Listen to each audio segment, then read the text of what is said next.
The waitress gave a secret signal to the Mafia boss. What he did next shocked everyone. The clock face above the pass-through was broken, its hands permanently frozen at 4:17. Clara Leone figured that was about right.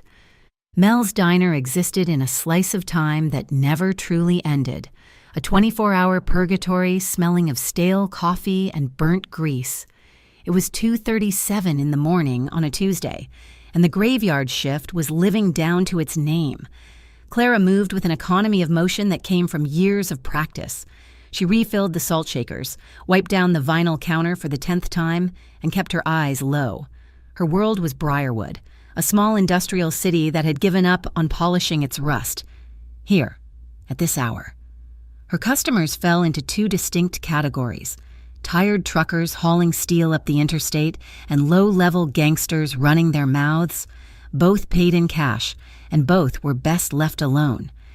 Keeping her head down was not just a preference, it was a survival tactic. Her apron pocket felt heavy. In it, folded into a tight square, was the latest bill from the long-term care facility, Jamie's bill. It was 3 days past due, and the pink final notice stamp felt like a brand against her hip. She pushed a stray strand of brown hair behind her ear, her fingers catching on a knot. She was stressed, but stressed was a baseline. This was different. This was the cold, creeping dread that settled in her stomach whenever she let herself think too hard about the numbers. The numbers for Jamie's physical therapy, the numbers for his medication, the numbers that added up to an amount she could never, ever make serving coffee.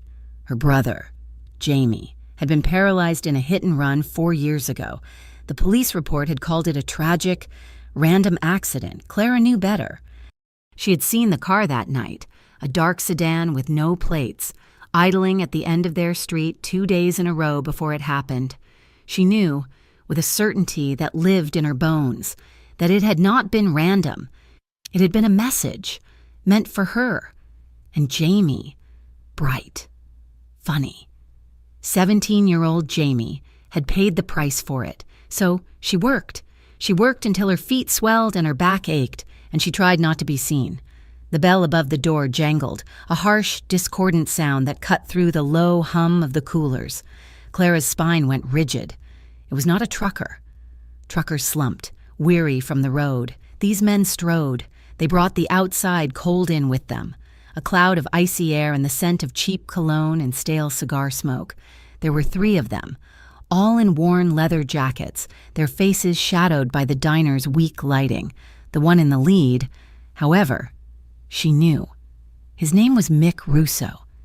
He was a piece of the past she had tried to bury under 6 feet of concrete, and he was smiling at her. It was not a real smile. It was a baring of teeth, a predator's inventory. "Well, well, well," he drawled, his voice a gravelly rumble that made her skin crawl. He slid into the booth nearest the door, his men flanking him. "Clara girl, still slinging hash in this dump? Thought you'd be long gone by now." Her blood turned to ice water. The coffee pot in her hand suddenly weighed 50 pounds. She forced herself to breathe, to put the pot back on the warmer. "What can I get you?" "Mick?" Her voice was thin, reedy. "Oh, you know me. Just coffee. Black. Like my heart," he chuckled. A wet, hacking sound. His eyes roamed over her, lingering on the V-neck of her uniform, on her hands, on her face. "You look tired, sweetheart. Running from your past really takes it out of you, huh?" One of his men snickered. Clara felt the familiar pinprick of a panic attack starting behind her ribs, a tightening in her chest. She could not run. The kitchen was behind her, but Mel, the owner, was long gone, and the back door was bolted. She fumbled for her order pad, her hands trembling. This was it, the red line. For 2 years, she had had a contingency, a desperate, last-ditch plan Mel had reluctantly agreed to. She kept her movements small, routine. She grabbed 3 menus, slid them onto the table in front of Mick, and then moved back to the counter, pretending to check the register tape. Her back was to them, but she could feel Mick's eyes on her like a physical weight from her apron. She pulled a single, folded napkin. Tucked inside it was the stub of a red lipstick she never wore. With her body shielding her actions, She pressed the waxy color onto the napkin, a quick, frantic smear of ruby red. It was not neat. It was a wound. She folded the napkin once more and placed it on the stainless steel counter, right next to the pickup window, as if it were a finished order ticket, her secret signal, her plea for help. She had no idea if anyone was even there to see it. Mel only made the call if one man was in the diner. A man who sat in the back booth every Tuesday and Thursday from midnight until 3 a.m. drinking a single espresso, reading documents, and never, ever speaking. She risked a glance. He was there. In the farthest corner booth, shrouded in shadow, sat Dante Moretti. He was everything Mick Russo was not. Where Mick was loud, Dante was silent. Where Mick wore his menace like a cheap suit, Dante wore an impeccably tailored wool coat that probably cost more than her apartment. He was the head of the Moretti family, the quiet, calculating hand that held all of Briarwood's strings. He was the city's worst-kept secret, a ghost story that parents told their children. Only this ghost story owned the shipping yards and the sanitation unions. He was also, according to Mel, the diner's silent landlord. Clara watched, her heart hammering against her ribs like a trapped bird. Dante Moretti's gaze was fixed on the documents in front of him. He had not looked up. He had not seen. She turned back to Mick, her stomach sinking. "Coffee," she said, her voice barely a whisper, and she reached for a mug. "That's a good girl," Mick sneered, then a sound, a soft, definitive clink. Clara looked back. Dante Moretti was placing his small espresso cup back on its saucer. He had not been reading. He had been observing. His eyes, dark and unreadable, lifted from the napkin on the counter and met hers. He held her gaze for 1, 2, 3 seconds. There was no warmth in them, no reassurance, just an acknowledgement. He had seen the signal. Calm and composed, he finished his espresso in one swallow. He dabbed his mouth with a linen napkin, not one of the cheap paper ones Mel provided. He placed a few bills on the table, far too many for one coffee. Then he stood up. He did not look like a mob boss. He looked like a banker or a lawyer, save for the stillness in his shoulders, the coiled energy of a panther. He walked not toward the exit, but toward Mick's booth. Clara stopped breathing. Dante stopped at the end of the table, his hands loosely clasped in front of him. He nodded politely. "Gentlemen." Mick, who had been laughing at one of his own jokes, looked up. His smile froze. "The hell do you want?" "Mick Russo." "Is it? I thought I smelled sulfur," Dante said, his voice quiet, almost conversational, yet it carried across the diner. Mick's bravado was immediate and stupid. "You lost, buddy. This ain't your side of town." One of Mick's men started to stand, his hand moving toward the inside of his jacket. Dante's eyes flicked to the man. He did not raise his voice. He did not move. He simply said, "I wouldn't—" The man froze. Mick's face had gone pale, the bluster draining away as recognition finally dawned. He had seen the suit, the coat, but now he was seeing the man. "Moretti," he whispered, the name tasting like acid. "Mr. Moretti, we were just having some coffee. This establishment is under my protection." "Mick," Dante said, as if discussing the weather. "And your presence is souring the cheesecake." He turned his head, just slightly, toward Clara. "Ma'am, I was told there was a fire code compliance issue with the walk-in freezer. Would you mind showing me?" It was a preposterous excuse. It was a lifeline. Clara nodded, her limbs wooden. Yes, this way." "We're not done here." "Clara, girl," Mick hissed, his confidence returning just enough to issue a threat. Dante turned back. He smiled, and it was the coldest thing Clara had ever seen. "Yes, Mick, you are." He did not touch her, but he walked beside her, a solid, unbreachable wall between her and the booth. He guided her past the counter, through the swinging doors into the kitchen. The moment the doors swung shut, the sounds of the diner vanished, replaced by the hum of the freezer and the drip of a leaky faucet. The air was thick with the smell of bleach and old grease. Clara leaned against the stainless steel prep table, her legs finally giving out. She was shaking so hard her teeth chattered. Dante Moretti did not try to comfort her. He simply stood by the door, watching her. his face impassive. He gave her a moment to breathe, to pull herself back from the edge. When her shaking subsided into small tremors, he finally spoke. His voice was different in the small space. It was soft but direct, with no room for misunderstanding. "What do you need?" He was not asking if she was okay. He was not asking what happened. It was a practical question, a transaction. Clara looked up, meeting his dark eyes. She saw no pity there, only focus. She took a shaky breath, the words catching in her throat. She could not tell him about Jamie, about the past, about the hit and run. It was too much. It was too complicated. So she gave him the only truth that mattered right now. The one that Mick's presence confirmed. She whispered, "They know where I live." Dante's expression did not change, but a muscle in his jaw tightened. Just once. He nodded, as if she had just confirmed an item on a shipping ledger. He reached into the inner pocket of his coat for a heart-stopping second. She thought he was reaching for a gun. He was not. He pulled out a small, black, disposable phone. It looked brand new, still in its plastic wrapper. He held it out to her. "There is one number programmed into this phone," he said. "It is mine. If he, or anyone else, comes near you, your apartment, or your brother, you call it—" Clara stared at the phone, then at him. "My brother?" "Jamie. At the Green Valley facility. He's fine," Dante said, and the casual way he said it, the fact that he knew, sent a fresh wave of terror through her. He had not just been observing her, he had been researching her. She took the phone, her fingers brushing his. His skin was warm. I cannot pay you for this," she stammered. "I am aware," he said. He turned toward the back exit, the one that led to the alley. "Call if you need me." He paused, his hand on the crash bar. "No second chances. Clara, I do not waste my time on people who will not help themselves." And then he was gone. The door hissed shut, leaving her alone in the sudden, ringing silence. Clara did not see what happened out front. She did not hear them leave. She stayed in the kitchen for 10 minutes until her heart rate returned to something resembling normal.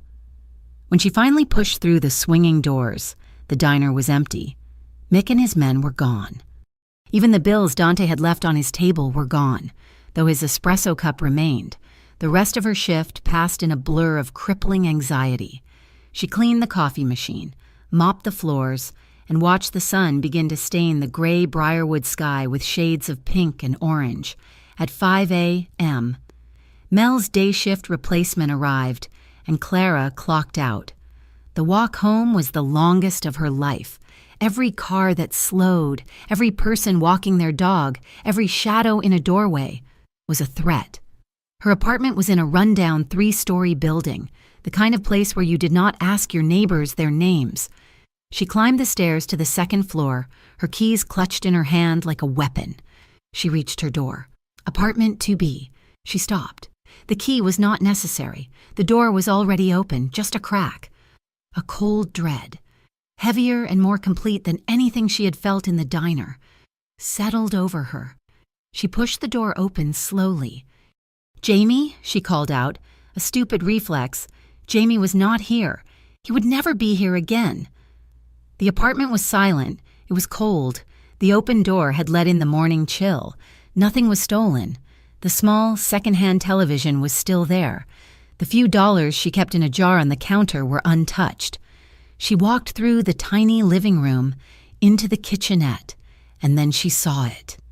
On the scarred Formica counter, placed directly in the center, was a photograph. It was an old one. From before the accident, it was her, at a high school picnic, laughing, her head tilted back, her hair longer. The photo had been torn in half. It was not a robbery. It was not a threat. It was a promise. Mick Russo, or someone like him, had been inside her home. He had stood where she was standing. Clara sank to the linoleum floor, the ripped edges of the photograph digging into her palm. She looked at the burner phone Dante Moretti had given her. It was heavy, solid, and terrifying. She had kept her head down. She had tried to stay invisible, but the past had found her. And now, the only person who had offered her any kind of safety was the most dangerous man in Briarwood. Her fingers were numb. The linoleum was cold against her legs, seeping into her jeans. For how long she sat there, staring at the torn image of her own laughing face. She did not know. The sun was fully up now, painting the drab walls of her kitchenette with a weak, gray light. It was the silence that finally moved her, the silence of the apartment, the silence of the building, the silence of a life that had just been irrevocably breached. She looked at the black burner phone in her other hand. It felt like a stone, heavy and cold. Calling him was admitting defeat. It was admitting she could not handle this, that her 4 years of running and hiding had amounted to nothing.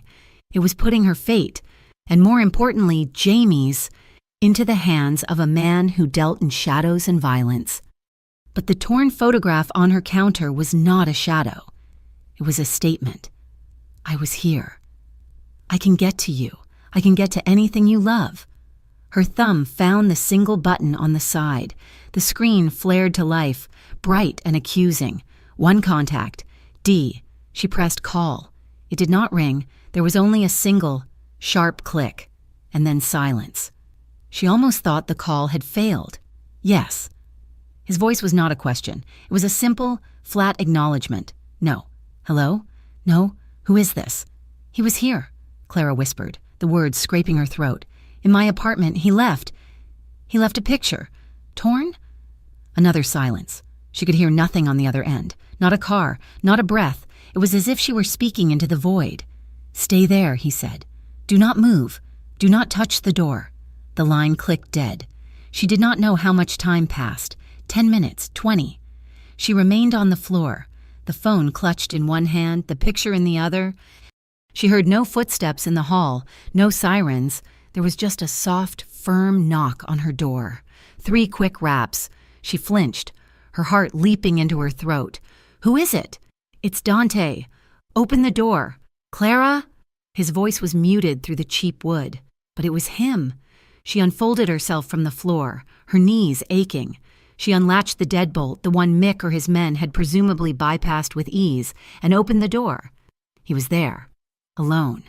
He was not dressed as he had been last night. He wore dark trousers, a simple black knit sweater, and the same wool coat. He looked less like a Mafia boss and more like an architect visiting a site on a cold morning. His eyes, dark and intense, were not on her. They were scanning the hallway behind him. He stepped inside, and the small apartment seemed to shrink. The air suddenly charged and thick. He did not comfort her. He did not ask if she was all right. He walked past her, his gaze sweeping the room, taking in every detail. His eyes landed on the kitchenette counter.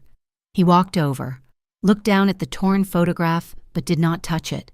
He observed her living room, her threadbare couch, the single bookshelf, the door to her bedroom. He took in the entire scene silently.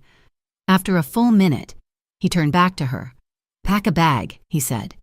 It was not a request. And just like that, the fear that had frozen her bones was replaced by a familiar, stubborn spark of defiance. What? A bag. Clothes for a few days. Whatever you need. We are leaving. I'm not going anywhere, she said, her voice shaking but gaining strength. I cannot just leave. My job, I cannot... Your job at the diner is finished, he said, his tone leaving no room for argument. They will not find you there again. Pack? No, she said, and she was surprised by the force of her own voice. I am not one of your employees.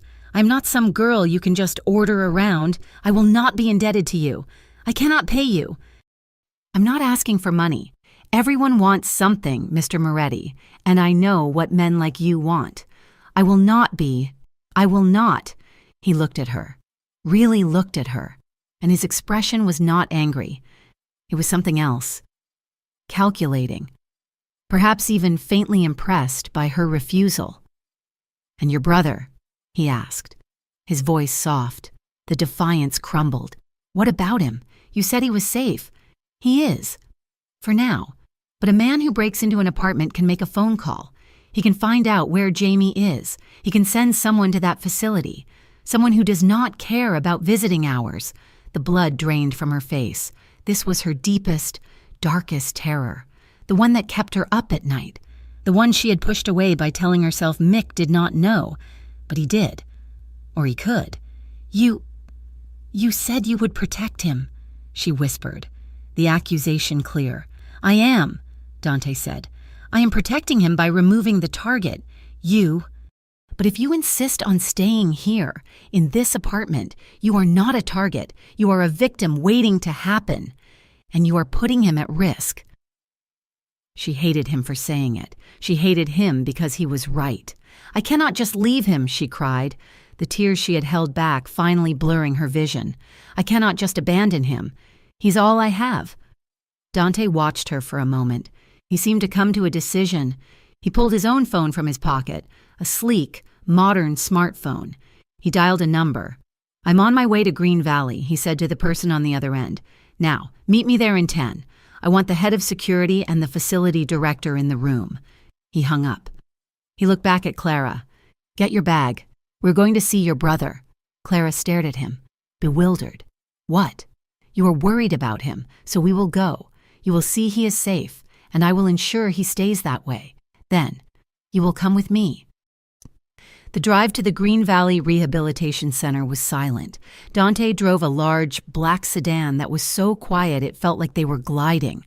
The windows were tinted dark, and the city of Briarwood slid by, anonymous and gray. Clara sat in the passenger seat, her hands clenched around the strap of the small duffel bag she had packed with numb fingers. When they arrived, Dante did not park in the visitors' lot. He drove up a private access road to a side entrance Clara had never used.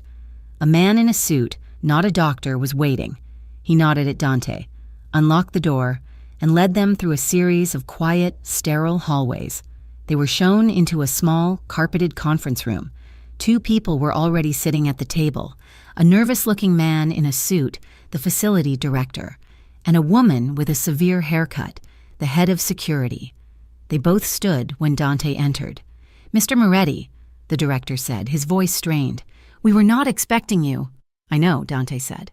He did not sit. He gestured to Clara. "This is Clara Leone, her brother. Jamie is a patient here. From this moment on, her bills are to be sent directly to my office. Understood?" The director blinked. "Yes, sir, of course." "Furthermore," Dante continued, his voice low and even, "no one sees Jamie Leone. No one. Not a friend, not a distant cousin, not a delivery man. His file is to be sealed. The only people who are authorized to see him are the medical staff, myself, and Miss Leone, when she is with me. Is that clear?" "Sir," the head of security interjected, "we have procedures. We cannot just—" Dante turned his gaze on her. He did not raise his voice. He did not threaten. He simply looked at her. "You will make new procedures. A man is threatening her. That threat now extends to this facility. If one hair on her brother's head is harmed, I will hold you personally responsible. I will buy this facility, and I will tear it down, and you will be in the rubble."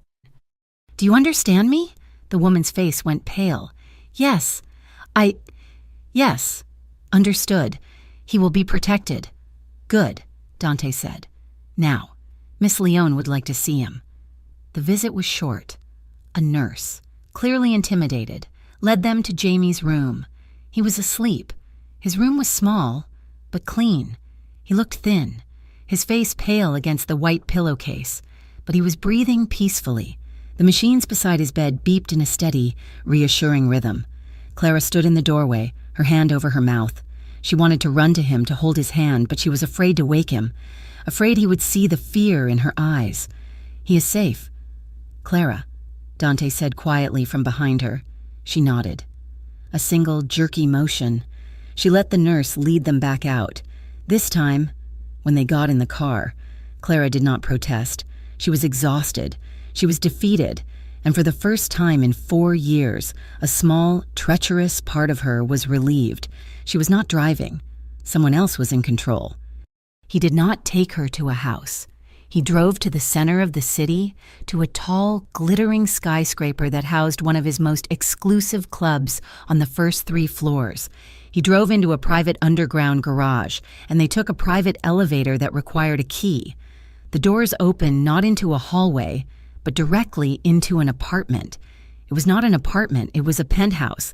The entire floor.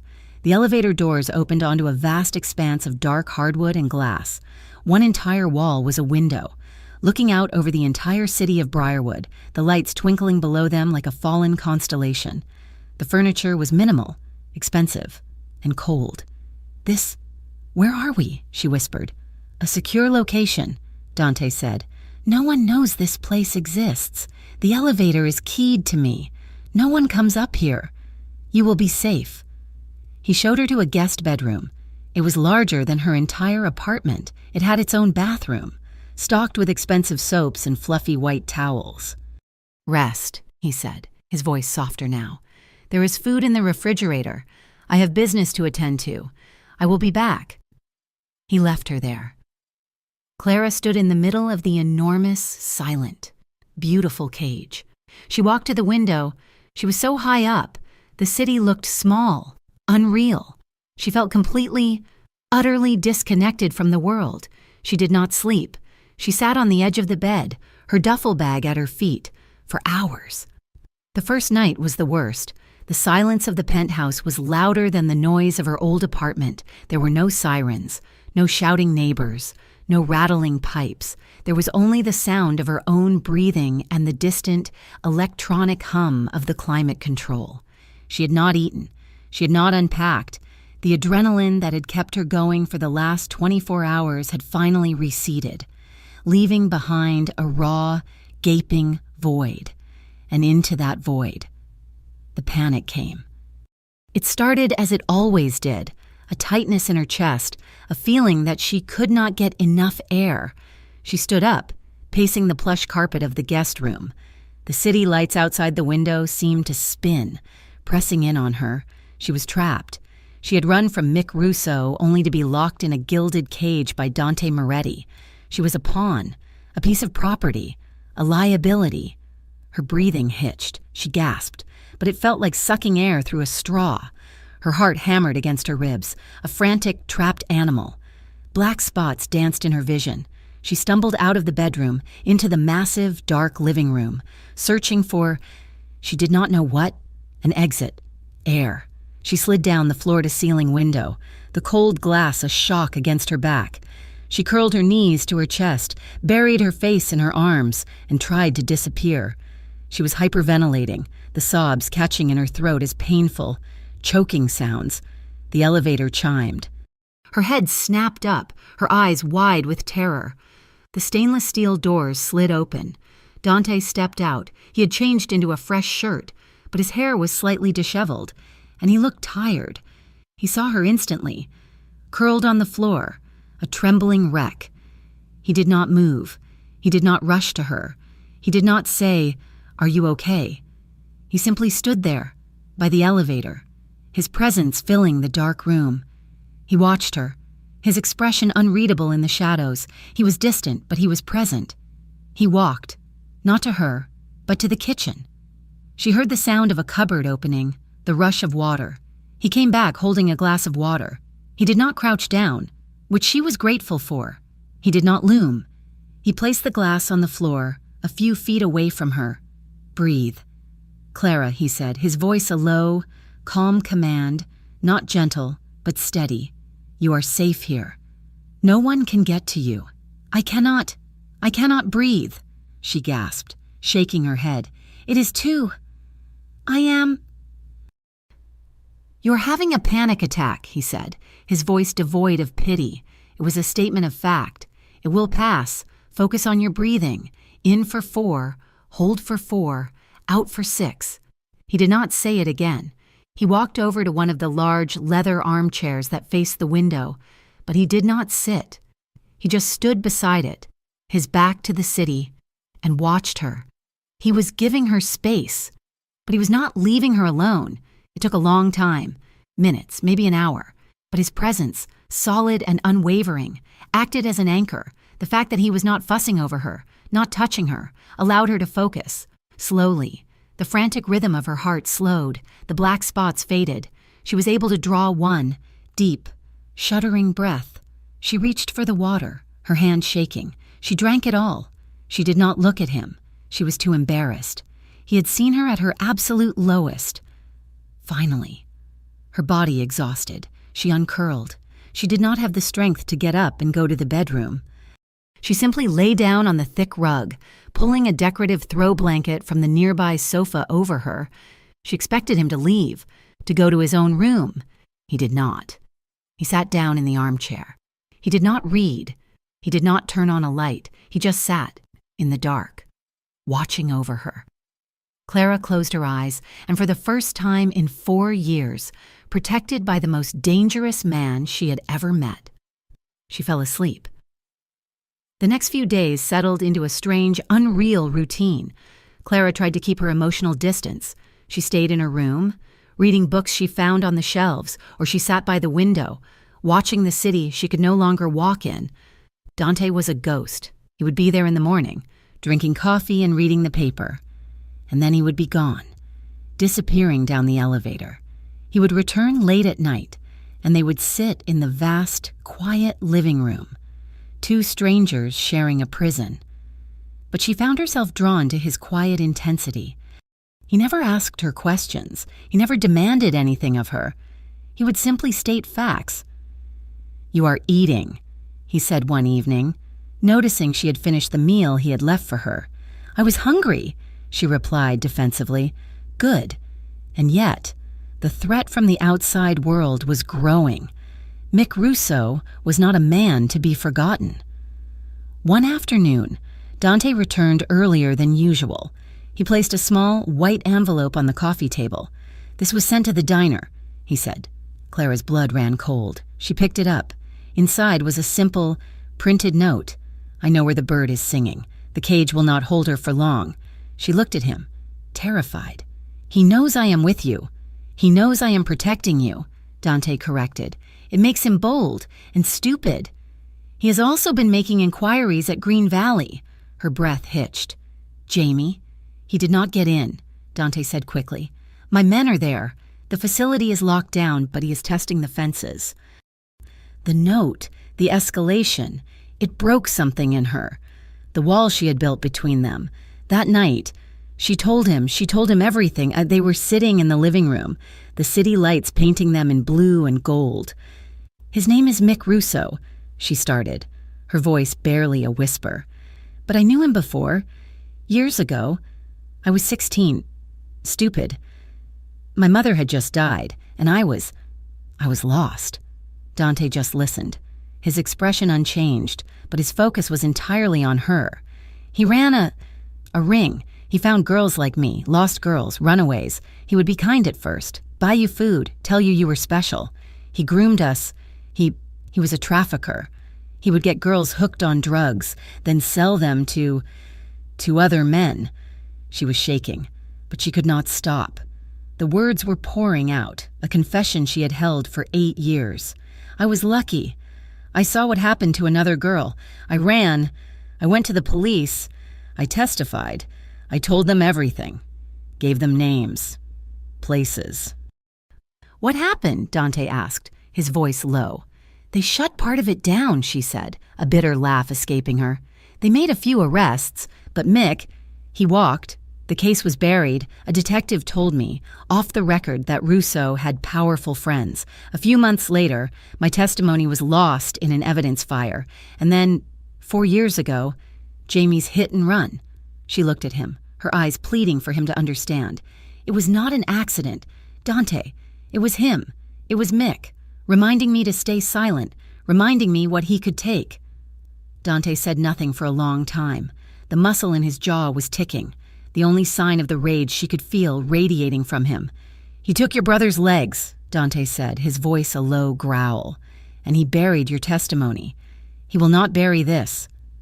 It was 2 nights later that she broke. She had found a small box in the back of her duffel bag, a digital video recorder, old and bulky. On it was the last home video she had, from the Christmas before the accident. She plugged it into the penthouse's massive television, and there he was, Jamie, 17, lanky, and grinning, wearing a ridiculous reindeer antler headband. He was walking, he was running, actually chasing their cat around the living room of their old apartment. He mugged for the camera, his voice bright and clear. "Come on, Clara, stop filming and help me." Clara sat on the floor, her hand pressed to her mouth, and a sound was torn from her. A raw, animal noise of such profound grief it surprised her. She began to sob, not the quiet, fearful tears she had cried before, but wrenching, body-shaking sobs that came from the deepest part of her soul. It was grief for her brother's stolen future.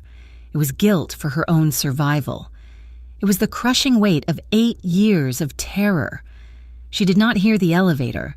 She did not hear him approach. She just suddenly felt his presence beside her.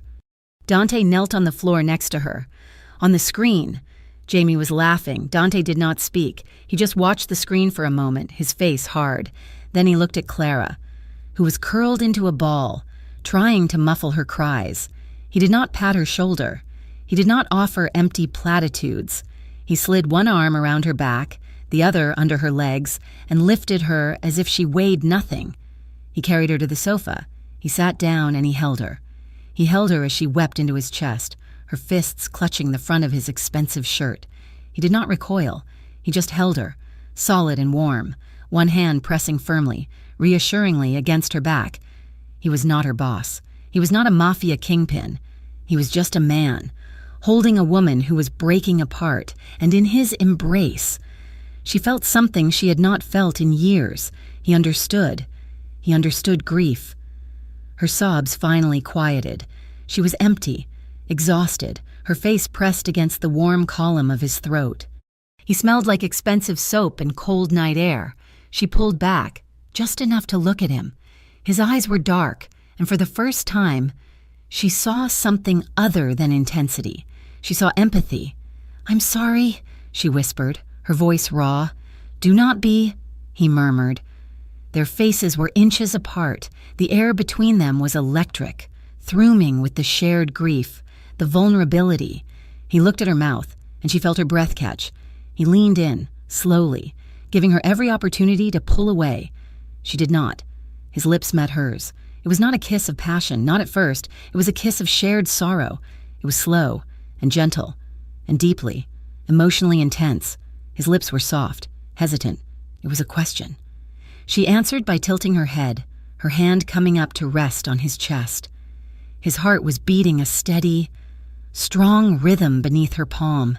The kiss deepened. It became something more. The gentleness was still there, but beneath it was a current of electricity, a spark of life in the midst of all that darkness. He tasted like coffee and something uniquely him. His hand moved from her back to her hair, his fingers threading through it, holding her head as he angled his own. He broke the kiss, resting his forehead against hers. He was breathing heavily. "Clara," he whispered, her name a prayer on his lips. She looked into his eyes, and she was not afraid. She felt seen. She let him touch her. His hand moved from her hair, down her neck, tracing the line of her collarbone. His touch was reverent, careful, as if she were made of spun glass and he was terrified she might break. He kissed her again, his other hand sliding around her waist, pulling her closer until she was practically in his lap. It was not rushed. It was not desperate.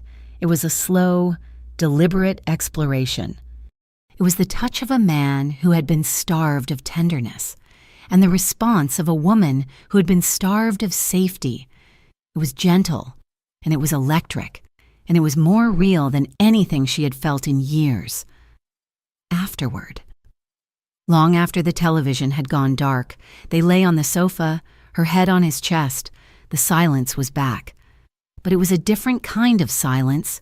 It was shared. And then, the fear returned. Clara pulled away, sitting up. The cold air of the penthouse rushed in to fill the space he had occupied. He looked at her, his expression questioning, the tenderness still in his eyes. She stood up and walked to the window, wrapping her arms around herself. What had she done? She had just given herself to the one man who was as dangerous as the man she was hiding from. She had sought comfort and found complication. She could not trust this. She could not trust him. He was a killer. He was a monster who owned the city. And she had just let him see every broken piece of her. "Clara?" he asked, his voice rough. She kept her back to him. I think I should go to my room. I am tired." She did not wait for a reply. She fled, locking the door to her guest room, her heart hammering for a different reason. She slid down the door, pressing her back against it, and she finally understood. She was not afraid of Mick Russo anymore. She was terrified of Dante Moretti, not because he would hurt her, but because she was starting to trust him. And in her world, trust was a luxury that always got you killed. The silence in the penthouse had a weight to it, a heavy, sterile quality that Clara found more oppressive than the constant low-level noise of her old apartment. After 2 weeks, she felt less like a protected guest and more like a rare bird in a very expensive cage. The night she had pulled away from Dante, she had created a new, unspoken boundary. They coexisted, they were polite. But the raw, emotional current that had sparked between them was buried under a thick layer of unspoken tension. "I cannot just sit here," she told him one morning, her voice stronger than she expected. "I cannot just watch the city and wait for someone to try and kill me. I need to work." Dante had looked up from a stack of financial ledgers, his dark eyes assessing her. She expected him to refuse. She expected him to tell her it was too dangerous.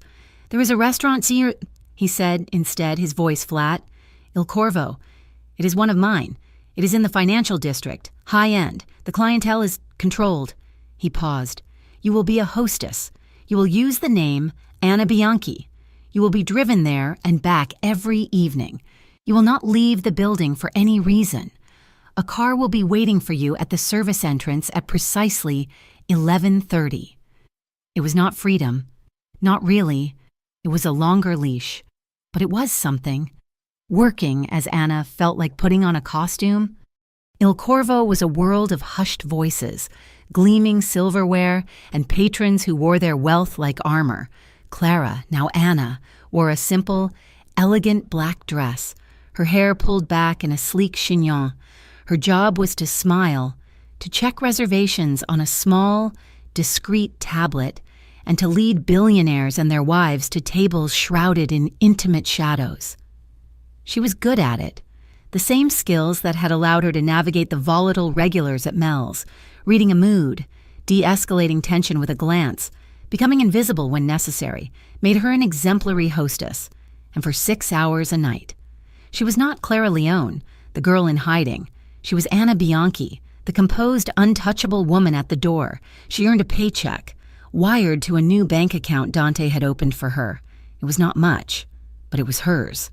She was regaining a sliver of her independence, but the world Dante inhabited did not stay quiet for long. Word was spreading. Even in the opulent bubble of Il Corvo, she heard whispers. 2 of Dante's men, captains by the look of their suits, were at the bar one night, their voices low and angry. They thought Anna was just part of the decor. "He's soft," one of them, a man with a heavy jaw, muttered into his whiskey. "This girl, he's protecting a nobody waitress. It is making him weak. It is making him a target. Vittorio," the other replied. "The shipment from the docks, he delayed it. For her, because the security detail was needed somewhere else. He's putting his heart before the familia." Clara's hands tightened on the tablet. A shipment, security detail, because of her. The whispers followed her back to the penthouse. The guilt was a physical ache, settling low in her stomach. She was a liability. She was the weakness they all saw. A few nights later, the whispers became a roar. She was in the penthouse living room, unable to sleep, staring at the city lights. The elevator chimed, but it was not the main car. It was the sound of the private elevator that connected the penthouse to the office Dante kept on the floor directly below. She heard voices. One was Dante's, low and controlled. The other was the man from the bar, Vittorio, and he was not low or controlled. He was yelling, drawn by a fear she could not name. Clara crept to the stairwell that connected the 2 floors, a door she had never opened. She cracked it open. The voices, clearer now, drifted up. "A $3 million weapons shipment, Dante, delayed because you needed to move 2 men to watch a rehab center. This is not business, this is madness," Vittorio was shouting. "The shipment is insured." Dante's voice was ice. "It can be replaced. And the girl, can she be replaced?" There was a heavy, dangerous silence. Clara held her breath. "You will lower your voice in my home. Vittorio," Dante said, and the sudden drop in temperature was palpable. "My decisions are final. The girl's safety is a priority. That shipment is a priority. I am handling both." "You are handling her. You mean," Vittorio spat. "The other families, they see this. They see you putting a skirt before our interests. It is a weakness, boss, and weakness gets us all killed." "Get out," Dante said. "Dante, get out." Clara heard a chair scrape, a door slam, and then silence. She closed the door to the stairs, her heart hammering. She felt sick, a weapons shipment, a rehab center. He was prioritizing her. And, in his world, that kind of priority was not a kindness. It was a declaration, and it was putting them all in danger. The call came 2 nights later. She was getting ready for her shift at Il Corvo, applying the Anna Bianchi mask of neutral red lipstick. The burner phone, the one she kept hidden in her bag, vibrated. It had not made a sound in weeks. An unknown number. Her hand trembled as she answered. "Hello? Clara girl?" Her blood evaporated. It was Mick Russo. "Took me a while to find this number." His voice oozed through the speaker, oily and familiar. "You have been a busy little bird, flying high now. Are you? In Moretti's fancy cage. What do you want?" "Mick," she said, her voice a reedy whisper. "What I have always wanted, you, but you are difficult. So I thought I might go see a friend. Just to talk. Jamie, that is his name, right? Nice place he is in. Green Valley, lots of windows, lots of access." "You cannot get in," she hissed, panic clawing at her throat. "Dante, he has men. It is locked down." Mick laughed, a wet, ugly sound. "Oh, sweetheart, men are just men. They get hungry, they get sloppy, or they get paid. I just wanted you to know. I am thinking about him, thinking about how easy it would be to visit. Maybe I will wait until that nurse he likes. The pretty blonde one is on her shift. Maybe I will just send a message." "Leave him alone," she screamed. "He is a child. He's not part of this.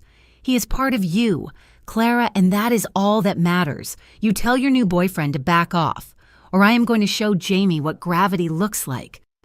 The line clicked dead. She did not think. She did not call Dante. All she could see was Jamie's face. All she could hear was Mick's laugh. She was the liability. She was the one who had brought this. She grabbed her coat, her purse. She ran to the elevator, her hands shaking so badly she could barely press the button for the garage. She could not use Dante's driver. Not for this. She had to go. She ran out of the garage, onto the street, and flagged the first cab she saw. Green Valley Rehabilitation Center, on the west side. "Please, hurry." The drive was a blur of self-loathing. She'd been so stupid, rushing to the site. It was exactly what he wanted. It was a lure. She knew it, but she could not stop. She had to see. She had to know he was safe. She paid the driver with a crumpled bill and ran through the front doors of the center. The lobby was quiet. The security guard at the desk looked up, bored. "I'm here to see Jamie Leone," she said, breathless. The guard checked his list. "He is not cleared for visitors." "I am his sister, Clara. Anna, I am his sister." "I am sorry, ma'am. My list says no one." "Please," she begged, tears welling. Just tell me he is okay. Please. Someone threatened him. Is he okay?" The guard, seeing her panic, softened. He picked up his phone. "Nurse station, 3 West. You got eyes on Leone?" "Yeah, okay, thanks." He hung up. "He is fine. Ma'am, nurse just checked on him. He is asleep." Relief. So potent it made her knees weak, washed over her. He was fine. Mick was just threatening her. He had not done anything. She thanked the guard, her voice trembling, and pushed back out into the cold night. She'd been so stupid. Dante would be furious. She pulled out the burner phone to call for a car. She stepped off the main sidewalk, into the small, shadowed alley that led to the patient pickup area, hoping it would be faster. That was a stupid move. "Clara girl." She froze. A man stepped out from behind a dumpster. It was not Mick. This man was taller, leaner, and his face was a mask of cold professionalism. He held a knife, the blade gleaming under the weak yellow security light.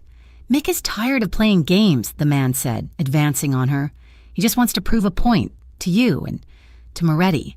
Clara backed away, her hand fumbling in her purse. "Dante will kill you." "Dante is not here," the man sneered. He lunged. Clara screamed, throwing her purse at his head. It was a stupid, reflexive action, but it bought her a second. He swiped with the knife, catching the sleeve of her coat, slicing the fabric. She ran, but the alley was a dead end, blocked by a high chain-link fence. She was trapped. She turned, her back hitting the cold metal. The man advanced, smiling now. Nowhere to run. He raised the knife.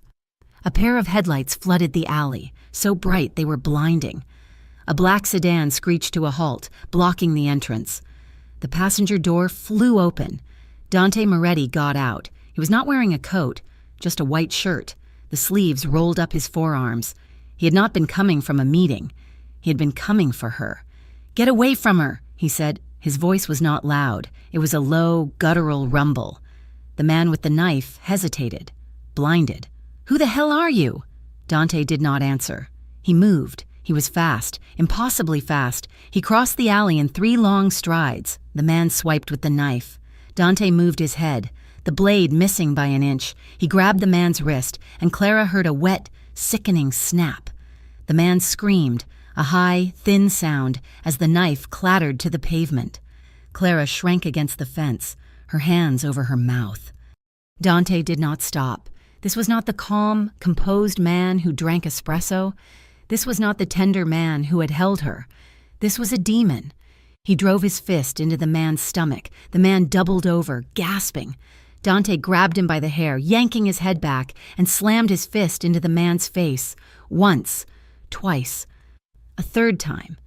It was not a fight. It was a beating. It was brutal and personal and terrifyingly silent on Dante's part.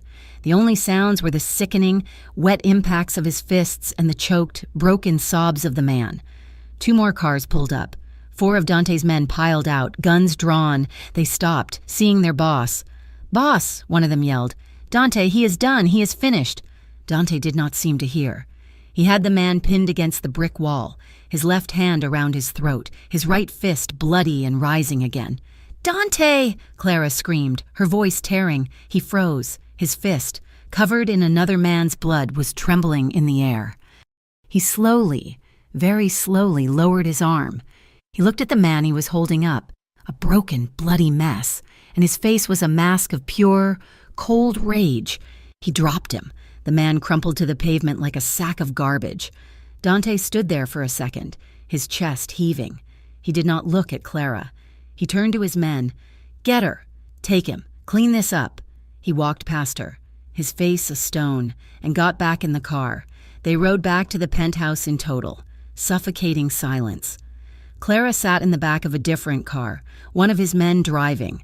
Dante was in the car ahead. She was shaking so hard she thought her teeth would crack. When they got to the penthouse, the elevator opening into the silent, dark living room, she stood by the window, her arms wrapped around herself, watching the city. She heard him in the kitchen, the sound of water running. He appeared in the doorway to the living room, drying his hands on a towel. His knuckles were raw and split, but clean. His white shirt had a dark splash of blood on the cuff. He looked at her, his expression unreadable. "Are you hurt?" he asked, his voice rough. She shook her head. "He cut my coat." Dante's jaw tightened. He walked toward her, and she flinched. She could not help it. She had just seen him destroy a man. He stopped, his face twisting. He looked down at his own hands as if he did not recognize them. "I'm sorry," he said, his voice quiet. "Sorry," she said, her voice shaking with adrenaline and a sudden, sharp anger. "Sorry for what? For saving me, or for that? What was that? Dante?" "I'm sorry you were hurt," he clarified, his voice flat. "I'm sorry he got to you. I should have had a man on you. I should have known you would run." The anger spiked. "A man on me? You mean a guard? A babysitter? You think this is my fault?" "This is not about fault," he shot back, his voice finally rising. He took a step closer. And this time she did not flinch. "This is about you ignoring every rule I set to keep you alive. You ran, Clara, you ran into the one place he knew you would go, without me, without a call. He threatened my brother," she screamed, the tears finally coming, hot and angry. "He said he was going to kill Jamie. What was I supposed to do? Sit here and wait for you to handle it? I am a liability, remember? I heard you. I heard Vittorio. I am the weakness that is going to get you all killed." "You are not a weakness," he roared, and the force of it silenced her. He was in front of her now, his hands clenched at his sides. You are the only thing. You are not a weakness." "Then what am I?" she whispered, the tears streaming down her face. "What am I to you, Dante? A project? A debt you think you owe?" "You are alive," he said, his voice cracking with an emotion she had never heard from him. He gripped her arms, his fingers digging in. "That is what you are. And I am trying to keep you that way." The raw emotion, the desperation in his face, it broke the dam. They were standing inches apart, trembling with the aftermath of violence and fear. "I was so scared," she sobbed. "I saw him, and I saw you. He will not touch you again," Dante growled, his face softening with a terrible pain. "He will never touch you." He pulled her against him. It was not gentle. It was a collision. His mouth found hers, and it was not a kiss of tenderness. It was desperate. It was intense. It was a raw, primal need to erase the violence, to reaffirm life. His lips were hard, demanding, and she met his force with her own. She clung to him, her fingers digging into his back, as if he were the only solid thing in a collapsing world. This was not the careful exploration on the sofa. This was real. This was fire and rage and a desperate, shared need. He kissed her like he was drowning, like she was the only air. He backed her against the cold glass of the window, his body pressing her in, claiming her. She ripped at the buttons of his bloody shirt, needing to feel his skin, to prove he was real, that this was real. He lifted her, and she wrapped her legs around his waist, their mouths never breaking contact. It was messy and frantic, and it was the most real thing she had ever felt. Later, they were on the thick rug, the city lights their only illumination. They were breathing hard, their limbs tangled, the adrenaline slowly draining, leaving them hollowed out. He lay on his back, staring at the ceiling. Clara was beside him, her head on his shoulder. The silence was different this time. It was not tense. It was, heavy. "My sister," he said. His voice so quiet she barely heard it. She turned her head, looking at his profile. "Her name was Sophia," he said, his voice flat. "Dead. She was 12 years old. I was 16. He was silent for a long time, and she did not push. She just waited. "My father. He had enemies. He always had enemies. He told me to watch her. We were in the park. It was a Tuesday. I was supposed to be watching her." His voice thickened. "I turned my back. For 1 minute, just 1 minute, I was looking at a girl, trying to be a man, and when I turned back, she was gone." Clara's hand found his, her fingers lacing with his. His skin was cold. "They never found her?" he whispered. "No note, no ransom, she just vanished.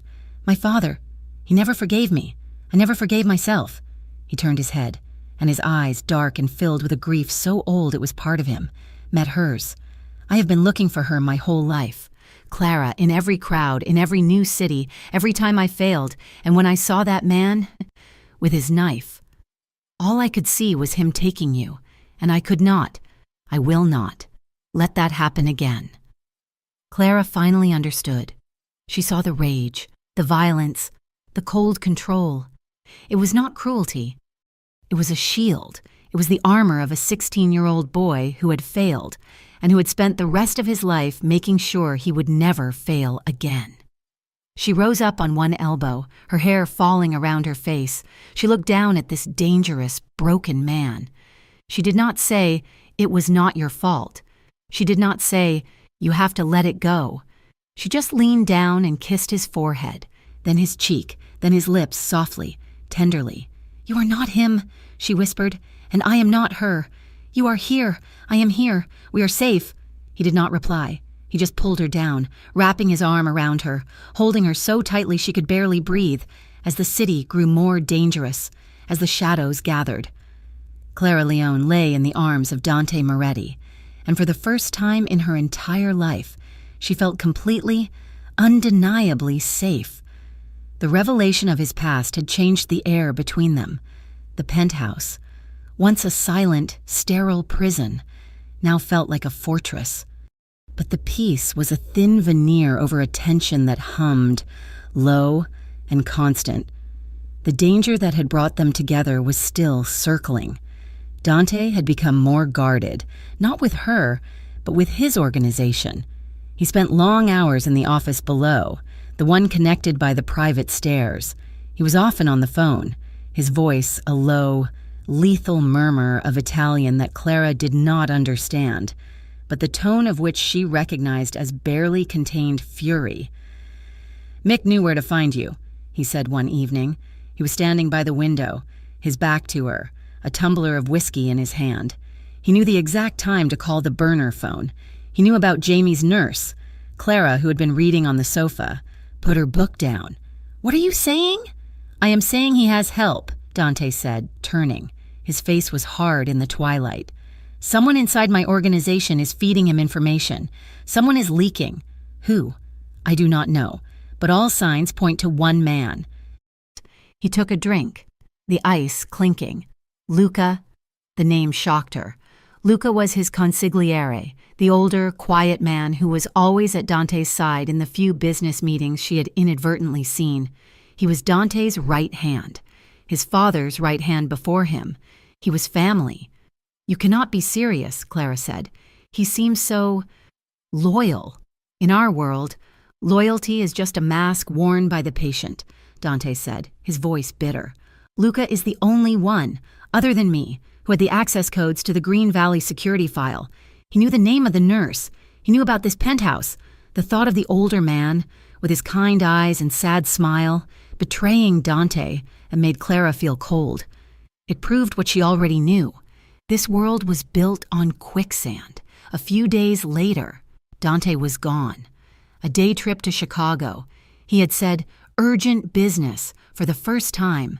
He left her alone in the penthouse with 2 guards, silent and imposing, stationed outside the elevator on the floor below. The silence was deafening, restless, and feeling a prickle of unease to. Clara found herself wandering. She went down the private stairs to his office, a place she had never entered. It was not locked. It was immaculate. A massive mahogany desk, shelves of leather-bound books that looked unread, and a wall of shaded windows. It smelled like him, like sandalwood, whiskey, and something metallic. She ran her hand along the desk, her fingers tracing the grain of the wood. She was not looking for anything in particular. She was just looking for him. On a side table, next to a heavy crystal decanter, was a cluster of framed photographs. Most were of his parents, formal and stern, but one, in a simple silver frame, was tucked behind the others. She picked it up. It was a girl. She was standing on a beach, her dark hair whipped back by the wind, a bright, gap-toothed smile on her face. She looked to be about 12, maybe 13. She was wearing a simple yellow sundress. It was his sister, Sophia. Clara's breath hitched. It was not just a resemblance. It was eerie. The shape of the eyes, the line of the jaw, the stubborn set of her chin under that wide smile. It was like looking at a younger, happier version of herself, hauntingly similar. The key turned in the elevator lock. Clara jumped, her heart slamming against her ribs. She almost dropped the frame. She put it back, her hands fumbling, just as the elevator doors to the penthouse chimed open above her. She hurried back up the stairs, her mind reeling. He was standing in the living room, shrugging off his coat. He looked tired. "You are back early," she said, her voice sounding unnaturally high. "The meeting was shorter than I expected." He stopped, looking at her. He had an unnerving ability to read her. "What is it? You look pale." The question was on her lips before she could stop it. "I was in your office." His expression did not change, but his eyes hardened slightly. "And I saw the picture of Sophia." He went very still. You should not have been in there.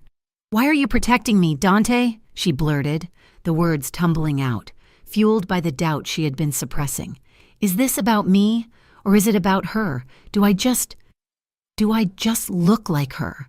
The question hung in the air between them, ugly and raw.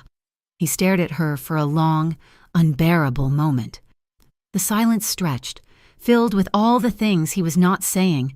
You are not her, he said finally, his voice flat. That is not an answer, she cried, her voice cracking. She hated the desperation in it. I need to know. Am I just a ghost you are trying to save? Am I your penance? He took a step toward her, his face a mask of conflict. It does not matter why. It matters to me, she said, tears of frustration stinging her eyes. I deserve to know if what happened between us was real, or if you were just pretending I was her. Never, he growled, his voice low and dangerous. He grabbed her arm, his fingers biting. Do not ever say that. What is between us is not about her. Then tell me, she pleaded. Tell me I am not just a replacement. He looked at her, his jaw working, the muscle ticking. She could see the war behind his eyes, the need to keep his armor, and the desire to tell her the truth. He did not answer directly. He could not. His past was too strong. Instead, he let go of her arm. Go to work, Anna, he said, his voice suddenly weary, the anger gone. We will talk tonight. I will explain. He turned and walked away, leaving her in the middle of the living room. Her heart shattered. He had not denied it. Clara went to work in a daze. Her shift at Il Corvo was a fog of polite smiles and muted conversations. He does not answer directly. The non-answer was worse than a lie. It was a confirmation. She was a stand-in for his sister, a project to ease his 16-year-old guilt. The safety she had felt, the intimacy she had shared, it all felt dirty, stolen. At 11:30, she walked out the service entrance, just as she always did. The black sedan was waiting. The same driver, a stoic man named Tony, nodded at her and opened the back door. She slid in. The door closed. The locks clicked. Wait, she said, a sudden, cold prickle of fear. The man in the driver's seat turned. It was not Tony. It was Mick Russo. His smile was a yellow slash in the darkness of the car. Hello, Clara girl. Your chariot awaits. She lunged for the door handle, but it was useless. The child safety locks were on. He hit a button, and a dark privacy screen slid up, sealing them in. Scream! He goaded her, putting the car in gear and pulling smoothly away from the curb. No one can hear you. Moretti's car. Nice, right?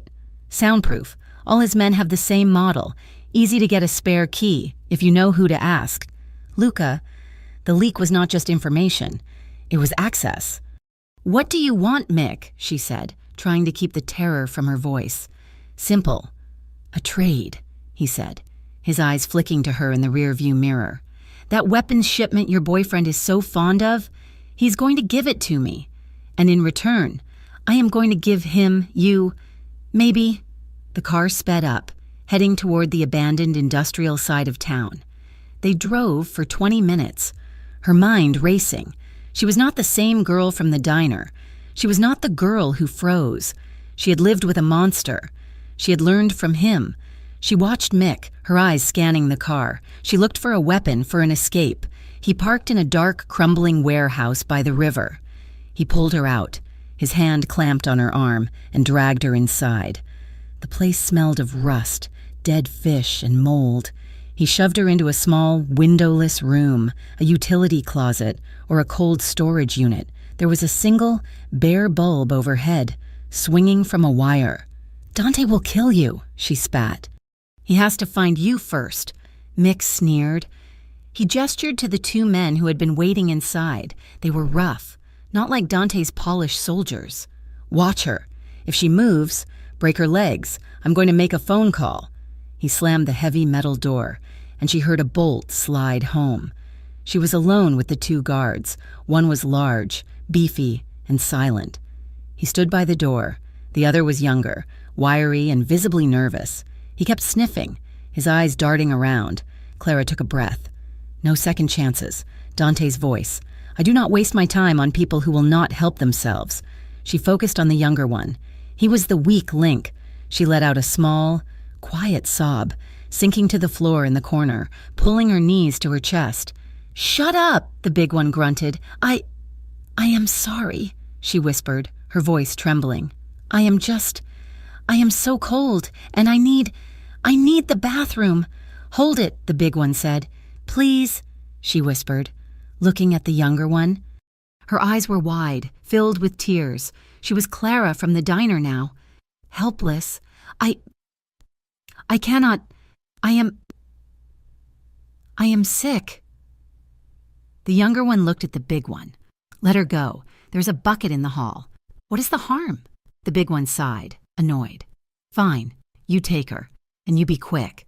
The younger one pulled a key, unlocked the bolt, and grabbed her arm. "Come on." He dragged her out into a dark, concrete hallway. He shoved her toward a disgusting bucket in the corner. "Hurry up!" He turned his back, giving her a small, pathetic amount of privacy. "Now." Clara did not hesitate. She picked up a loose brick from a crumbling pile of debris on the floor. It was heavy. I think I'm going to be sick," she whispered. He sighed and turned back. "I said hurry." She swung the brick with all her strength. It connected with the side of his head with a sickening, wet thud. He did not make a sound. He just collapsed, his eyes rolling back. She almost threw up, but she did not. She grabbed the key from his belt and ran, not for the main warehouse, but deeper, looking for another way out. The big guard was shouting, "Marco, what is going on?" She found a ventilation shaft, the grate already rusted and hanging by one hinge. She kicked it open and scrambled inside. It was dark, and it smelled like death, but it led somewhere. She crawled for what felt like an eternity, the metal biting into her knees. She could hear them shouting behind her, the sound of the big one trying to follow, his bulk too large for the shaft. She fell out of the duct, into an adjoining bay. She was covered in filth and sobbing for breath. She had escaped, but not far. She ran for the main loading door, a sliver of moonlight showing under it. Going somewhere. Bitch. A hand grabbed her hair, yanking her back so hard her neck snapped. It was Mick. He had been waiting by the exit. He threw her to the concrete floor. She landed hard, the air knocked out of her. "You are just like her, you know," he sneered. Pulling a gun from his waistband, he crouched down, his face inches from hers, his breath hot and sour. "My little runaway, the one who got away. But you are not getting away." He raised the gun, pressing the cold metal to her forehead. "Clara." The sound of his voice was not a shout. It was a roar. Mick looked up, his eyes wide. Just as the main warehouse doors exploded inward, it was not a rescue, it was an invasion. Dante was there. He was framed by the headlights of two sedans, a silhouette of pure, unadulterated rage. He was not wearing a coat. He held a gun in each hand. It was brutal. It was fast. Dante's men, a dozen of them, poured in, moving with terrifying military precision. The warehouse erupted in a storm of gunfire. Mick's men were not soldiers. They were thugs. They were cut down. Clara scrambled backward, pressing herself against a stack of pallets. It was all over in less than 30 seconds. The sudden silence was deafening, broken only by the drip of water and the groan of wounded metal. Several men were dead. Dante was standing in the middle of the room, his gun still raised, his chest heaving. He was scanning. "Clara!" he shouted. "I am here," she cried, her voice breaking. He saw her. His face, which had been a mask of cold fury, crumpled. He dropped the guns. They clattered to the floor. He ran to her. He did not ask if she was okay. He did not say a word.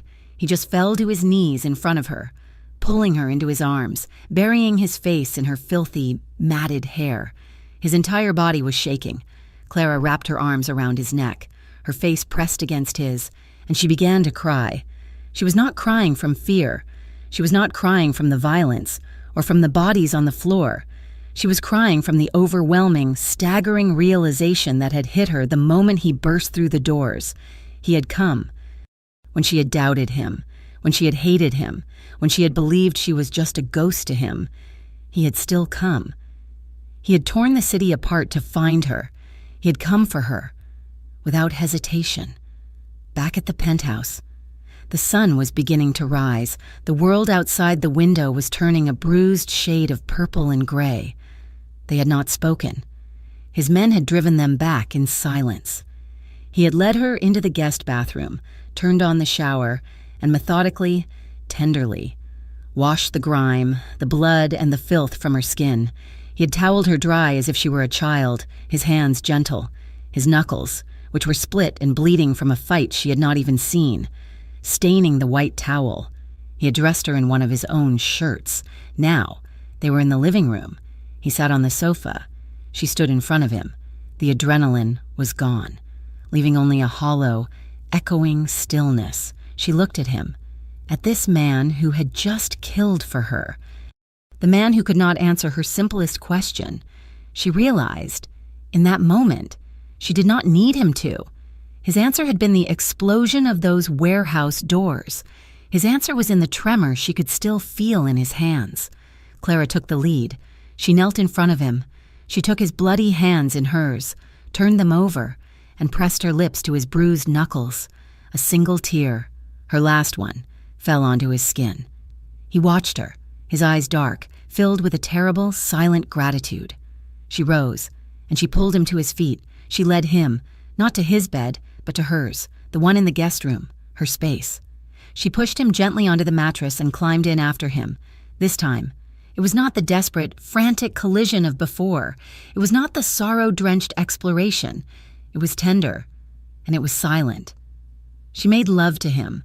She took control, her movements slow, deliberate and sure. It was a claiming. She was not his project. She was not his penance. She was his partner. Her hands moved over his skin, learning the scars on his back, the tension in his shoulders. She kissed him. A long, slow kiss that was not about passion, but about possession. A mutual ownership. And he let her. He gave himself over to her, his own hands gentle, stroking her hair, her back, as if she were the one who needed saving. He was grounded, and she was anchoring him. Afterward, they did not speak. They just held each other in the dark. The city woke up below them, but in the penthouse, there was only the sound of two people breathing in unison. A few days later, Dante was in his office. He was looking at a board, a complex diagram of names and connections. Luca's betrayal had run deep. Clara, dressed in clean sweats, came in carrying 2 cups of coffee. She put one on his desk. He looked up, surprised. She had not come in here since... She looked at the board. "You are looking at it all wrong," she said, her voice quiet. He raised an eyebrow. "You're looking for a soldier," she said, pointing to the names. "You're looking for who is strong enough to betray you. You should be looking for who is weak enough to be bought." She pointed to a different name, a cousin, a man Dante had always overlooked. Vittorio was loud, Luca was obvious. But this one, Enzo, he has gambling debts. He lost a shipment last month. You covered for him, did not you? Dante stared at her, then at the board. He had been blinded by his rage at Luca. He had not seen the quieter, more insidious threat. Clara sipped her coffee. "You surround yourself with soldiers. Dante, soldiers follow orders, but they have no loyalty. They just have a boss. You do not need soldiers. You need believers." He looked at her, and for the first time, the admiration in his eyes was not mixed with guilt or sorrow. It was pure. He was surprised. Yes, but more than that, he was impressed. He pulled out the chair at his desk. "Sit," he said. She sat. He pulled up another chair, and together, they began to reorganize his entire team. She was no longer a liability. She was no longer a ghost. She was a queen. And she was helping her king rebuild his entire crumbling kingdom. The office had become their sanctuary. In the weeks after the warehouse, after Dante had torn down and rebuilt his entire security apparatus, the penthouse had become a true fortress. But it was the office below, with its wall of data and its lines of secure phones, where Clara truly felt her power. She'd not been a victim in that warehouse.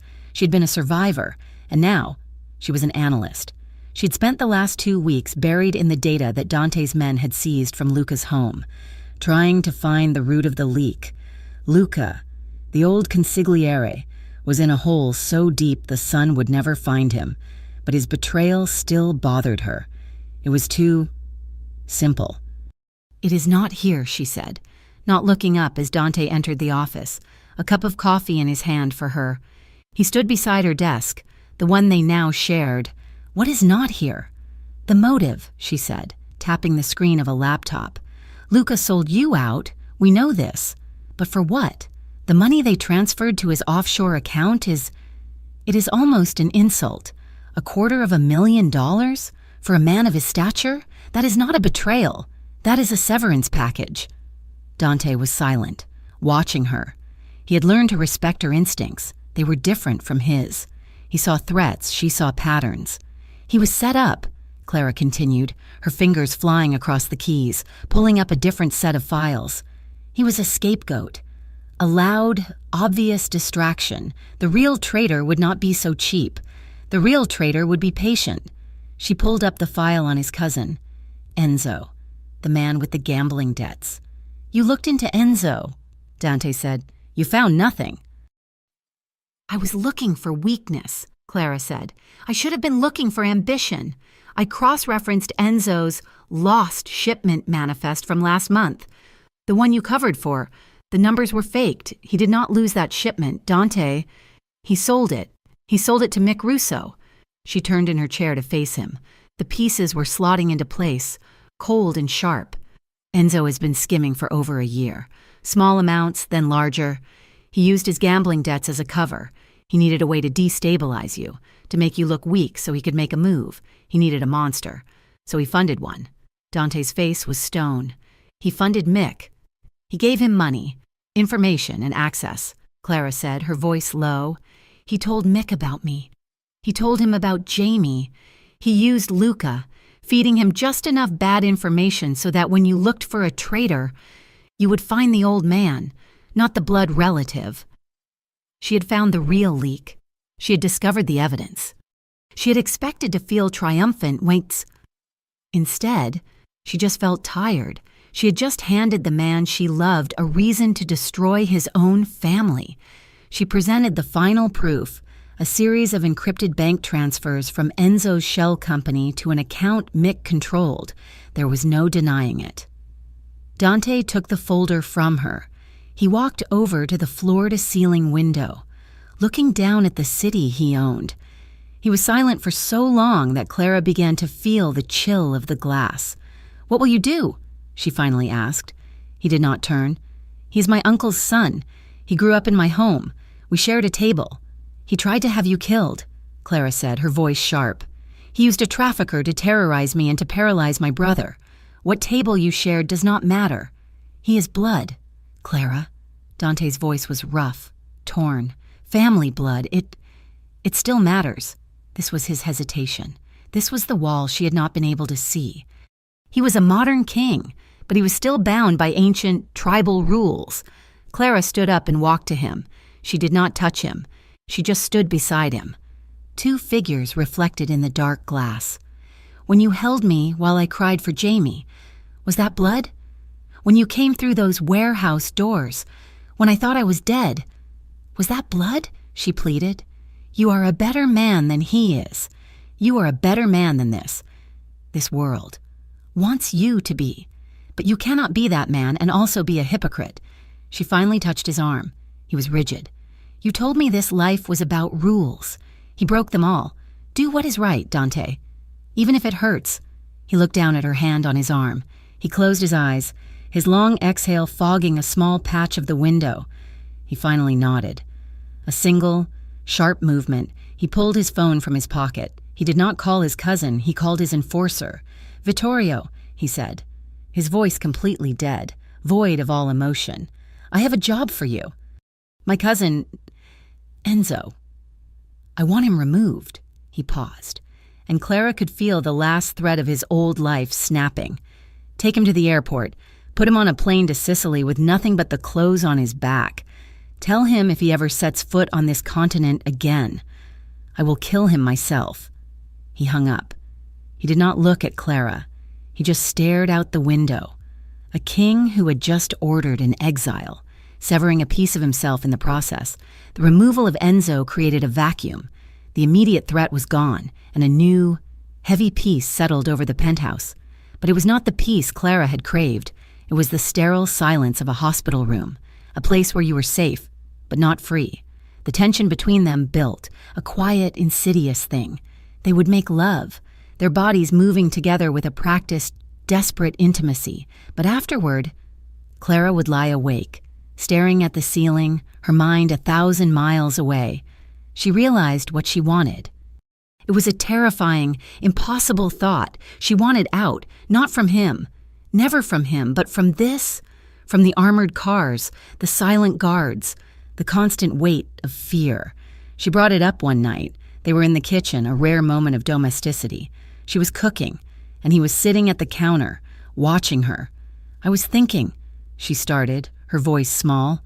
"A dangerous pastime," he murmured, a rare smile touching his lips. "I want to leave Briarwood," she said, all at once. The words hung in the air, cold and sudden. His smile vanished. "We cannot. It is not safe yet. There are still cells. Men loyal to Enzo." "No," she said, turning to face him, the wooden spoon in her hand. "I do not mean for a vacation. I mean for good. I want to leave. I want to take Jamie and go somewhere new, somewhere quiet, somewhere by the ocean, somewhere normal." He stared at her. Normal. He said the word as if it were a foreign language. "Yes, normal," she said, her voice gaining strength, "where I can work in a cafe, and Jamie can be in a facility that does not need armed guards, where you can just be a man, not a boss." Dante stood up slowly. He walked around the counter, his face a mask of disbelief. "You do not understand what you are asking," he said, his voice low. "I think I do," she said, standing her ground.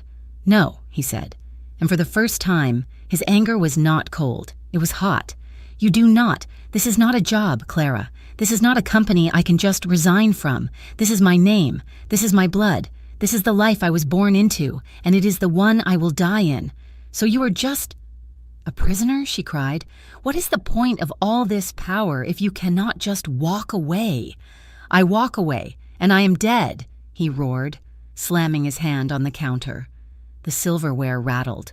"I walk away, and every enemy I have ever made, every family that wants this city will come for me. They will come for you. They will come for Jamie. The only reason you are alive is because I am who I am. The only safe place for you is right here, by my side." "I do not feel safe," she screamed back, the tears she had sworn she would not cry finally coming. "This is not safety, Dante. This is a cage, a beautiful, expensive, terrifying cage. I am tired of being afraid. I am tired of checking every car, of flinching at every loud noise. I do not want to be protected. I want to be free." The argument died, leaving a cold, heavy silence in its wake. They were at an impasse. He could not leave, and she could not stay. They went to bed that night in silence. Two strangers on opposite sides of a king-sized mattress, the chasm between their worlds too wide to cross. Mick Russo had lost his patron. He had lost his funding. He had lost his mind. With Enzo gone, he was a loose end, a rabid dog with nothing left to lose, and he knew exactly who was responsible. The call came 2 days after the argument. Clara was in the penthouse alone. Dante was in a meeting across town, one she had begged him not to go to, the burner phone, the new one, the one only 3 people had the number for. Rang. She answered, her heart already sinking. "Hello, Clara girl." His voice was a rasp, a wet, ugly sound she had hoped to never hear again. "Mick," she whispered, her blood turning to ice. "You thought I was gone, did not you? Thought your psycho boyfriend could just exile a man and clean everything up. But Enzo, he was messy. He left loose change, and I am that loose change. Sweetheart, what do you want?" she said, her voice shaking. "I want to hurt him," Mick hissed. "I want to take from him what he took from me. My business, my future, my My pride. And you are his pride. Are not you? He's not here, she said, trying to stall. I know. Big meeting with the longshoreman. Very important. Mick chuckled. But I am not interested in you right now. I am interested in the package. A cold, sick dread filled her. What package? It is amazing what a fake ambulance and a forged transfer order can do. Clara, your boy's new guards, the believers, they are good, but they are not good enough. They are indisposed. He is with me, and he is terrified. Clara ran to the laptop on Dante's desk. She pulled up the live security feed from Jamie's new secure room at Green Valley. The screen was black. The feed was cut. She stumbled back. A strangled sob caught in her throat. No, you're lying. Am I? Mick said. She could hear a faint sound in the background. A whimpering. Jamie's. He is with me. And he is going to die. Unless you come and talk me out of it. A face-to-face. Just you. Alone. Where? She breathed. The old shipping yard. Pier 4. You know the one. You have 1 hour. You come alone. Or I put a bullet in his head. You tell your boyfriend. He dies. You are late. He dies. You bring anyone. He dies. Do you understand me, Clara? The line clicked dead. She was going to be sick. This was it, the trap, the one she had always been afraid of. She knew she should call Dante. He would tear the city apart. But 1 hour, he was across town.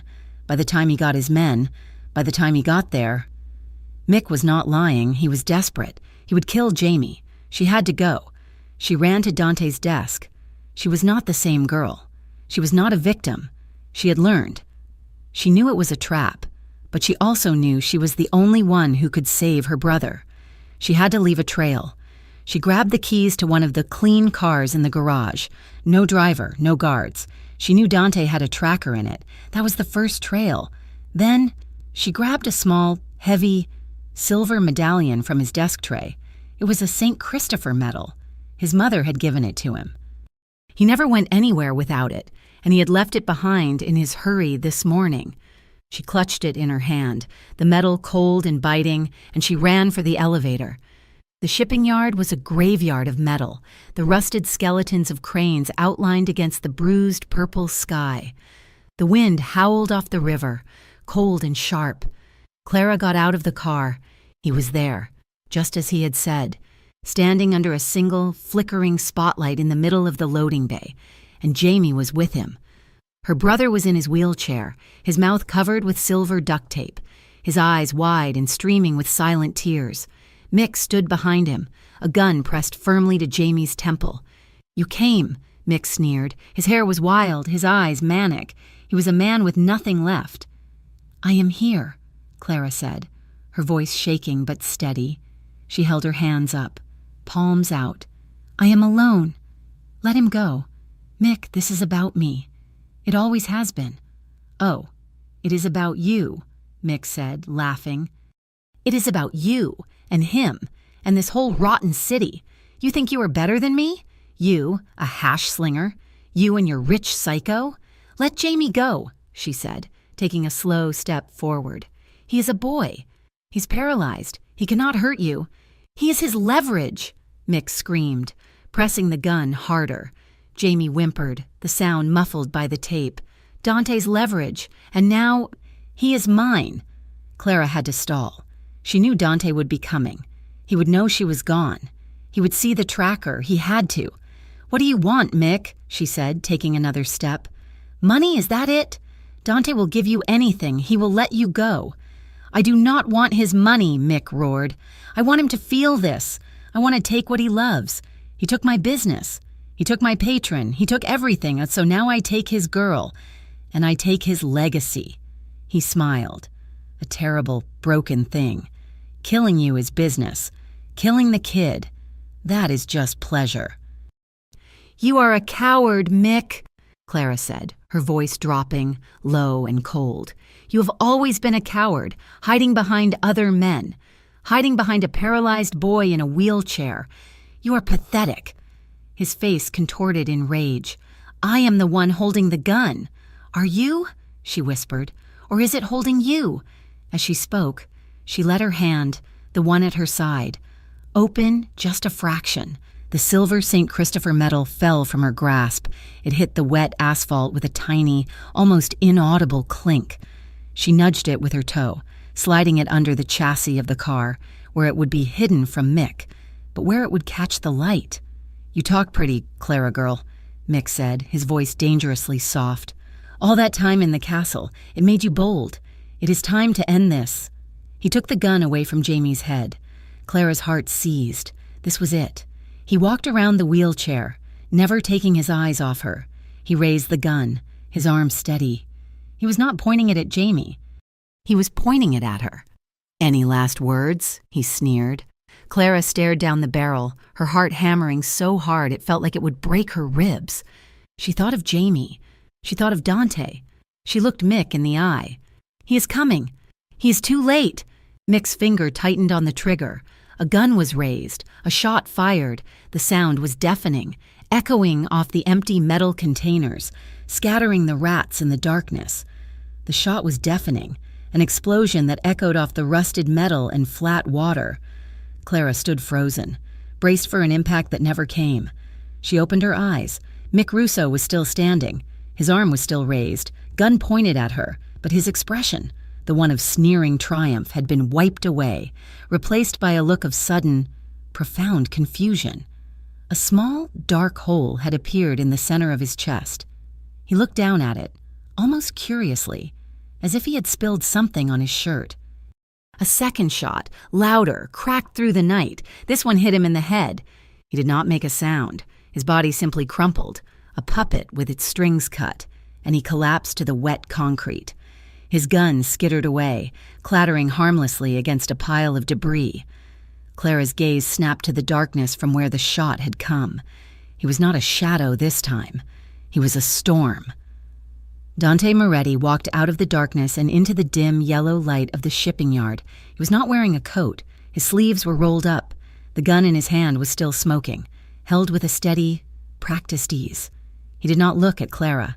His eyes were locked on Mick's body, his face a mask of cold, absolute finality.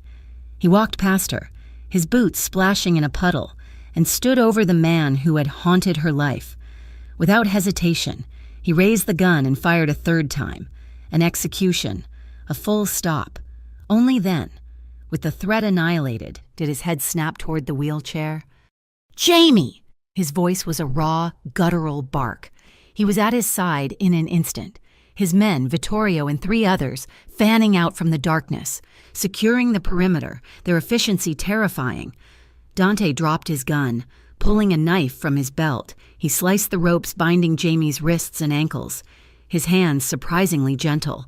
He ripped the duct tape from Jamie's mouth in one quick, practiced motion. Jamie was sobbing, a high, thin wail of terror, his body trembling so hard the wheelchair rattled. "You are safe," Dante murmured, his voice rough.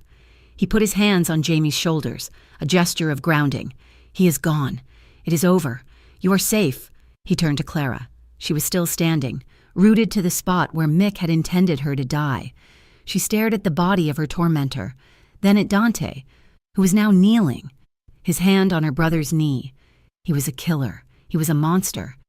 And he was her savior. He had come. He had found her. He had saved them. The terror of the last 8 years, the adrenaline of the last hour, the unbearable weight of her entire life, it all evaporated in an instant, leaving a hollow, gaping void. Her knees unlocked. The ground rushed up to meet her. She did not hit the concrete. Dante was there. He had crossed the space in a heartbeat, catching her as she fell, pulling her against his chest. She collapsed into him, her face pressing against his shoulder, her hands weakly gripping his shirt. He held her, his arms like steel, one hand cradling the back of her head as she was finally consumed by the sheer, crushing weight of relief. She woke to the sound of sirens, but they were not frantic. They were polite. She was in the back of Dante's sedan, the door open. He was kneeling on the pavement in front of her, wiping the grime from her face with a handkerchief. "You are all right," he murmured, his voice low. "It is over. You are safe." Clara looked past him. The shipping yard was awash in the blue and red flashing lights of half a dozen police cars, but they were parked in a neat, respectful semicircle, keeping their distance. 2 uniformed officers were talking to Vittorio, who was not in handcuffs. He was gesturing, explaining, and the officers were nodding. They were taking notes as if receiving instructions, not conducting an investigation. A detective in a rumpled trench coat approached Dante's car, taking his hat off as he got closer. "Mr. Moretti," the detective said, his voice quiet and deferential. "Looks like you had a bit of trouble here." "It is handled, Detective," Dante replied, his voice flat. He did not stand. His focus remained on Clara. "Yes, sir, that it is." The detective gestured to Mick's body, which was already being zipped into a bag. "We found this known trafficker and his associates. Looks like a rival gang dispute got out of hand. A real shame for the neighborhood." He glanced at Clara and then at Jamie, who was sitting in the back of another sedan, wrapped in a blanket, one of Dante's men sitting beside him. "We will clean this up. No need for you and your family to be troubled. A terrible thing to witness. We will be out of your way in 20 minutes. "Thank you, Detective," Dante said. The detective nodded. "Have a good night, sir." He turned and walked away, back to his men. Clara stared. He had not just bought their silence. He had bought their loyalty. The entire police force was just another arm of his empire. The realization settled in her stomach like lead. This was his world, a world where murder was a dispute and the law was just another employee. This world, his world, was the very thing that had saved her. And she knew. In that moment, she could not be a part of it. They did not go to the penthouse. They went to the hospital. A private wing, sealed off by Dante's men. Jamie was in a private room, checked by the best doctors in the city. He had been sedated. He was, for the first time in 4 years, sleeping a deep, peaceful, and truly safe sleep. Clara stood by the window of the adjoining suite. She had showered in the private bathroom, the hot water stinging her skin. She was wearing a pair of pale blue hospital scrubs. Outside, the sun was beginning to rise, painting the skyline of Briarwood in shades of dirty pink and gray. She felt hollowed out, scrubbed clean of everything. Dante stood by the door. He had not slept. He had not changed. He had spent the last hour on the phone, his voice a low, lethal murmur, rearranging his world, tying off the loose end that Mick Russo had been. "He's safe," Dante said, but his voice quiet in the sterile room. Clara did not turn around. "For how long, Dante? For today? For this week?" She turned to face him. Her eyes were not angry. They were not sad. They were empty. They were exhausted. "I cannot live like this anymore," she whispered. He misunderstood, his jaw tightening. "I will double the guard. I will move him to a new facility. I will build higher walls. No one will ever touch him, or you, again. That is the problem," she said. And a single, final tear traced a path down her cheek. "I am tired of walls. I am tired of being protected. I am tired of running. And I am tired of fighting shadows. I'm tired of waiting for the next gunshot, wondering if it is for me, or for Jamie, or for you." She took a deep, shuddering breath. This was it. The final, awful truth. "I love you. God help me. I love you so much I cannot breathe. But I cannot be this person. I cannot be your queen if the throne is in a prison. I cannot raise my brother in a fortress." She looked him in the eye. "I am leaving. As soon as Jamie is cleared to travel, I am taking him, and I am disappearing. I am going somewhere that has never heard the name Moretti. I am going somewhere." Normal. She was leaving, with or without him. He stared at her. She braced for the anger, for the argument they had in the kitchen. She expected him to tell her she was a fool, that she was ungrateful, that leaving was impossible. Instead, he looked broken. The mask of the dawn, the cold, controlled facade, it crumbled. He ran a hand through his hair, a gesture of profound, human exhaustion. "I am tired, too," he admitted, his voice a rough whisper. He crossed the room, coming to stand beside her at the window. He did not touch her. They stood shoulder to shoulder, 2 reflections in the glass, watching the city wake up. "My whole life," he said, his voice soft, I have been fighting to hold this city, fighting to protect my father's legacy, fighting to atone for Sophia." He looked at her, his dark eyes raw with a truth he had never spoken aloud. "When I saw you in that shipyard, when I saw his gun on you, I realized I was not afraid of losing you. I was afraid of being you, of being the one left behind again." He shook his head. "But I was not saving you tonight, Clara. I thought I was, but you were saving me, you and Jamie. You are the only thing that is real. This." He gestured to the gray city below them. "This is the ghost." Clara's heart, which she thought had turned to stone, began to beat again, a slow, painful, hopeful rhythm. What are you saying?" "I am saying you are right." He finally turned, taking both of her hands in his. His skin was warm. "I told you I cannot just walk away, and I cannot, but I can tear it down. I can end it." He proposed his solution. "I step down. I turn over the empire. Not the shadows, the legitimate businesses. I hand them to a trusted ally, Vittorio. He can manage the shipping, the real estate, the rest, the criminal world. I will let it go. I will cut the ties. I will dissolve the crews. I will retire. I will give it all up." "You would do that," she whispered, not daring to believe. "For me? For us?" "I would do it for me," he said, his voice firm, the power returning to it, but different this time, softer. "You showed me what is real. Clara, I am not letting that go, ever." She did not believe he would do it. It was his name, his blood, his entire life, but he did. It took 2 weeks, 2 weeks of quiet, final, and ruthless decisions. It was not a grand abdication. It was a surgical dismantling. Clara sat by his side in the office, a queen presiding over the end of an empire.